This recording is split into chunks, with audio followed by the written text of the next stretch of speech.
Saudara Gubernur Jawa Barat Deddy Mulyadi mengecam penyekapan dan penganiayaan seorang perempuan di Bandung, Jawa Barat.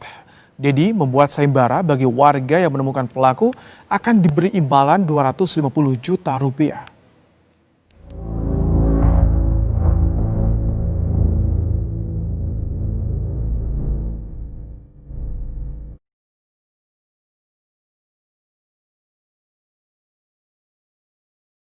Kasus penyekapan dan penganiayaan keji terhadap seorang perempuan di Bandung, Jawa Barat memicu kemarahan publik.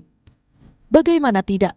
Selama 3 tahun, korban diduga mengalami kekerasan berulang hingga kondisinya sulit dikenali. Pelakunya, Taufik Hidayat, hingga kini masih buron. Gubernur Jawa Barat Deddy Mulyadi lewat media sosialnya membuat sayembara bagi warga yang menemukan pelaku akan diberi imbalan 250 juta rupiah. Siapa yang bisa menemukan Taufik Hidayat, menyerahkannya kepada aparat atau menginformasikan kepada aparat keberadaannya, saya memberikan hadiah 250 juta rupiah. Kapolda Jawa Barat Irjen Rudi Setiawan usai menjenguk korban di Rumah Sakit Hasan Sadikin Bandung menyatakan tersangka Taufik Hidayat resmi masuk daftar pencarian orang. Rudi juga bilang dampak kekerasan yang dialami korban sangat berat hingga sejumlah organ tubuh tidak berfungsi lagi. Kita sudah menerbitkan daftar pencarian orang. Kami melakukan pengejaran terhadap pelaku. Pihak rumah sakit menjelaskan kondisi korban kini mulai membaik. Penanganan melibatkan sejumlah dokter dan pemulihan psikis juga jadi prioritas. Kondisi pasien saat ini sudah mengalami perbaikan dan kita juga dari Rumah Sakit Hasan Sadikin memberikan pelayanan yang terbaik dan juga tim yang terbaik. Jadi kita membuat tim mulai dari bedah plastiknya, penyakit dalam, mata, dan yang lainnya. Selasa siang, tim Inafis Polda Jawa Barat menggelar olah TKP tertutup di kamar indekos di Cinunuk, Kabupaten Bandung. Kamar sempit itu diduga jadi saksi bisu penderitaan korban dalam 2 bulan terakhir sebelum kasus terungkap ke publik. Seluruh pihak berharap pelaku segera ditangkap dan mendapat hukuman setimpal. Tim Liputan, Kompas TV. Selain menyisakan luka fisik dan trauma mendalam bagi korban, kasus ini memunculkan pertanyaan besar. Bagaimana dugaan penyekapan dan penyiksaan bisa berlangsung selama bertahun-tahun tanpa terdeteksi? Untuk membahasnya, kita sudah bersama dengan kriminolog Universitas Indonesia, Adrianus Meliala. Selamat malam, Prof. Adri. Selamat malam, Mas Ibrahim. Ya. Terima kasih diundang. Baik, Prof, ini bagaimana seseorang mampu melakukan penganiayaan, menyekap korbannya, kekasihnya, menganiaya selama bertahun-tahun. Ini bahkan tanpa terdeteksi. Kondisi seperti apa yang bisa memicu pelaku seperti ini, Prof? Ya, saya menduga pasti ada karakter tertentu yang menyebabkan lalu pelakunya dapat melakukan seperti itu. Jadi karakter ya, dia bukan hanya sekedar motif atau tujuan atau persepsi, tidak, tapi karakter sesuatu yang template ya dan ajak sejak kecil ada.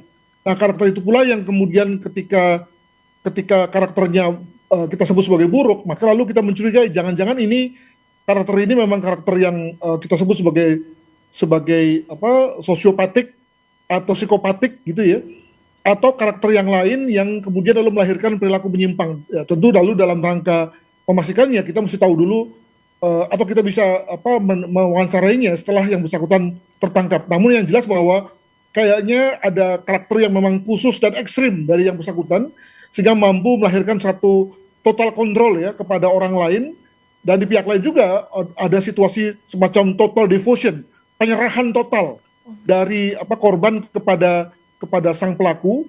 Makanya misalnya saya menduga bahwa tidak ada satu perlawanan yang cukup keras dari sang korban terkait dengan upaya untuk keluar dari kamar misalnya. Itu pertama-tama dikarenakan karena sang korban kelihatannya sudah memuja sang pelaku sedemikian rupa sehingga walaupun dipukuli dan macam-macam malah tidak menunjukkan satu sikap bahwa dia sebetulnya dikerjai. Malah bukan karena ada tekanan atau bukan karena tekanan, cenderung ke tekanan atau intimidasi dari pelaku, Prof. jika hal itu terjadi? Ya tentu ada dua skenario ya, bahwa total devotion dari korban itu akibat dari tekanan, akibat dari opresi. Tapi ada juga kemungkinan karena sang korban itu memang sudah betul-betul menyerahkan dirinya pada pelaku, karena tadi awalnya begitu mencintai, terpukau dengan janji-janji, bahkan kemudian sampai seterusnya itu tetap memandang atau melihat pria tersebut, si pelaku tersebut sebagai pujaan hati. Jadi ada kemungkinan itu terjadi. Tentu saja mana yang benar kita nggak tahu ya. Nah, maka kemudian ketika sang pelaku ini lalu melakukan kekerasan pun bukan dianggap sebagai sesuatu yang dalam tanda kutip jahat, tapi dianggap sebagai bagian dari tanda kesetiaan dirinya kepada sang pelaku. Makanya kemudian lalu bisa bertahan sampai 3 tahun begitu. Baik, Prof, ini ya itu tadi sampai 3 tahun tanpa terdeteksi, padahal tinggal di sebuah indekos yang tentu ini ada tetangga, ada penjaga kos. Harusnya ketahuan dong, Prof ya? Ya tadi dikatakan bahwa yang bersangkutan berpindah-pindah. Saya menduga kenapa berpindah itu pada saat misalnya ada tetangga atau orang lewat yang lalu mulai mempertanyakan, mana istrinya Pak, mana istrinya Mas, misalnya begitu. Atau mungkin saja pernah melihat istrinya dalam kondisi luka, maka itulah saatnya di mana sang pelaku harus pindah. Jadi memang yang pelaku ini memang cerdas ini ya, baik cerdas dalam rangka memanipulasi si korban, tapi juga cerdas dalam rangka membina hubungan dengan tetangga sehingga kemudian tetangga tidak tahu apa yang terjadi sebenarnya. Demikian. Dengan hal-hal seperti itu yang diupayakan, yang dipersiapkan oleh pelaku, ya, memang akan sulit terdeteksi oleh lingkungan sekitar, lingkungan sosialnya.